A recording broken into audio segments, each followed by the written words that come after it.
বান্ধবীরা কিন্তু নিজ নিজ বাড়িতে গিয়েছে, আর আমি এসেছি আজকে আমার অধিকারের আন্দোলনে। আপনারা জানেন 5 তারিখে এই দেশ স্বাধীন হয়েছে। ছাত্র বৈষম্য বিরোধী যে আন্দোলন চলল, তারা বলল এই দেশ সকলের জন্য সমান করার জন্য, সকলের অধিকার সমান করার জন্য এই দেশকে স্বাধীন করা হলো। কিন্তু প্রকৃতপক্ষে আপনারা একটু বিবেচনা করে দেখেন, আমরা সনাতনীরা এখনো স্বাধীন হয়নি। যে সকল সনাতনীরা ভাবছেন আপনারা স্বাধীন হয়েছেন, তারা অন্তত ঠাকুরগা গিয়ে ঘুরে আসুন, তারা উৎসব মণ্ডলের বাড়িতে গিয়ে ঘুরে আসুন।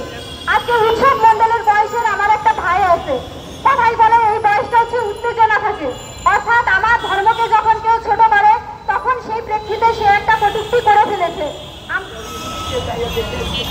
আমি একজন কন্টেন্ট ক্রিয়েটার, সেইখানে দাঁড়িয়ে আমি যখন ফেসবুক ইউটিউবে কোনো ভিডিও আপলোড দিই, সেখানে কত প্রকার কটূক্তি আসে সেটা আমাকে সহ্য করা লাগে স্বাধীন দেশে দাঁড়িয়ে।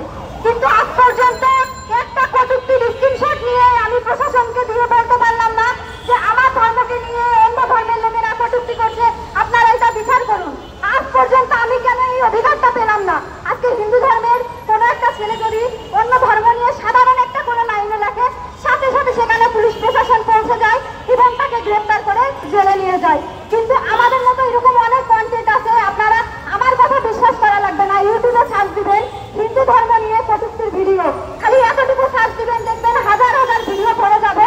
তাই আবার তারা বাংলাদেশের নামি দামি অন্য ধর্মের যারা প্রচারক, অর্থাৎ তাদের ধর্ম প্রচার করে, তারা সেই স্টেজে বসে হিন্দু ধর্মকে নিয়ে গালি দিচ্ছে, হিন্দু ধর্মের দেব দেবীকে নিয়ে গালি দিচ্ছে। আজকে আমিও বাঙালি, তার আগে আমি একজন মানুষ, তারপরে আমি একজন সনাতনী। আমার একটা আইডি কার্ড দিয়েছে এই দেশ থেকে, একটা ন্যাশনাল আইডি কার্ড, কিন্তু প্রকৃতপক্ষে আইডি কার্ডের যে কি মূল্য বা এই আইডি কার্ড বের করে আমি রাস্তায় কিভাবে বের হয়ে আমি স্বাধীনতা পাবো, সেটা এখন পর্যন্ত আমি এই কয়েকটা দিনে বুঝতে পারছি না। অন্তত এই যে 1 মাস কয়েকদিন হয়েছে, এই কয়েকটা দিনের ভিতরে আমি সেটা বুঝতে পারছি না। এমনকি আমি রাত দিন 24 ঘন্টা তিলক করে থাকি, আমার কপালের দিকে তাকালে আপনারা তিলকের দাগ পাবেন। কিন্তু আজকে আমি ইউনিভার্সিটিতে পরীক্ষা দিতে গেছি, তিলক করে যেতে পারিনি। কেন পারিনি? এটা যদি স্বাধীন দেশ হয়ে থাকে তাহলে কেন আজকে আমি তিলক ছাড়া ইউনিভার্সিটিতে গেলাম পরীক্ষা দিতে? আজকে আমি আমাকে সেফ মনে করিনি। আমি ভেবেছি যদি আজকে আমি তিলক করে রাস্তায় বের হই তাহলে আমার বিপদ হতে পারে, আমার পিছন থেকে কেউ খারাপ কিছু বলতে পারে।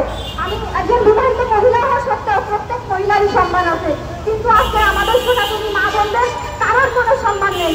আপনি গিয়ে দেখুন বাড়িতে বাড়িতে গিয়ে সুন্দরী মেয়েদের খুঁজে পাওয়া যাচ্ছে না, সুন্দরী বাড়ির মেয়েদের খুঁজে পাওয়া যাচ্ছে না, টাকা পয়সা লুটপাট করা হচ্ছে, বাড়িতে আগুন দেওয়া হচ্ছে, এইগুলো লাইভে দেখানো হচ্ছে। তারপরে চোখে ঝুলি পরে বসে থাকা আমাদের প্রশাসন বলছে যে এইগুলো গুজব। যদি গুজব হয়ে থাকে আমাদের সংগঠনের সাথে আপনারা চলুন, আমরা আপনাদের 64টা জেলা ঘুরিয়ে ঘুরিয়ে দেখাই দিলে যে কোথায় কি হয়েছে। আমাদের সাথে চলুন।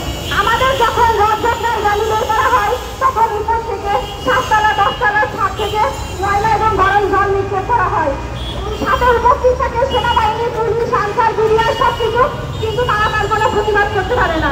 তারা চাইলে কিন্তু এই বিল্ডিং এ উঠে গিয়ে যে ফিরেছে তাকে ধরে নিয়ে আসতে পারে, কিন্তু ধরে না। আমাদেরকে সান্ত্বনা দেওয়া হয়। বর্তমান আমাদের সোনামণিদের অবস্থাটা হয়ে গেছে দুধভাতের মতো। ছোটবেলায় আমরা যেরকম খেলাধুলা করতাম, আমরা ছোট ছিলাম, আমাদেরকে বলতে তুই দুধভাত। তো আমাদের যে সরকার আসছে সেই সরকারই আমাদেরকে রূপকথার গল্প করাচ্ছে যে তোমরা যাও, তোমাদের জন্য আমরা ব্যবস্থা নিব, তোমরা যাও, তোমাদের জন্য আমরা এটা করবো।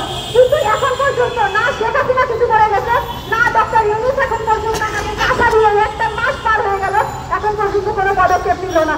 প্রকৃতপক্ষে আমি একজন শিক্ষিত নাগরিক হিসেবে যখন ডক্টর ইউনূস আমাদের দেশের ক্ষমতায় আসবে আমি অত্যন্ত খুশি হয়েছিলাম এবং আমি ভেবেছি যে তাহলে অন্তত দেশটা এবার পরিবর্তনের দিকে যাবে। কিন্তু আমি জানি না তার আমাদের ব্যাপারে বিশেষ করে আমি এখন পর্যন্ত তার কোনো পদক্ষেপই চোখে পড়লো না। এমনকি আমাদের একটা দল তার সাথে কথা বলেছে, তার সাথে দেখা করেছে, তার পরবর্তীতে সে আশা দিয়ে সেখান থেকে পাঠিয়ে দিয়েছে, কিন্তু সেই আশার প্রতিফলন আমরা এখন পর্যন্ত দেখিনি। আজকে আমাদের একটা মন্দির ভাঙার কাউকে যদি ধরা হয়, আমরা প্রশাসনকে ফোন দিই, আমরা না মেরে প্রশাসনকে ফোন দিই যে আসেন আমরা জন্য ধরেছি নিয়ে যান। আর আমাদের দেশে সনাতনীদের ক্ষেত্রে কি হয়, প্রশাসন আমাদের কেউ যদি কটূক্তি করে তাকে আবার তাদের হাতে তুলে দেয় মেরে ফেলার জন্য। এই যে তারা বলছে উৎসব মন্ডল বেঁচে আছে, এর পরবর্তীতে যদি নিউজ হয় উৎসব মন্ডল মারা গেছে, তাহলে শিওর থাকবেন উৎসব মন্ডল সেদিনই মারা গেছে।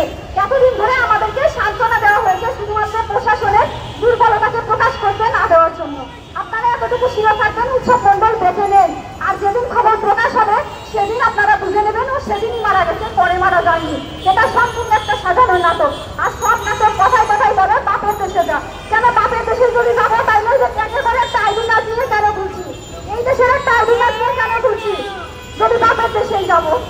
এটাই আমার বাবার দেশ, এখানেই আমার জন্ম হয়েছে, এটাই আমার জন্মভূমি, আমি এখানেই থাকবো। এরপরে আমি সরকারের একান্ত দৃষ্টি আকর্ষণ করবো যে আমাদের যে 8 দফা দাবি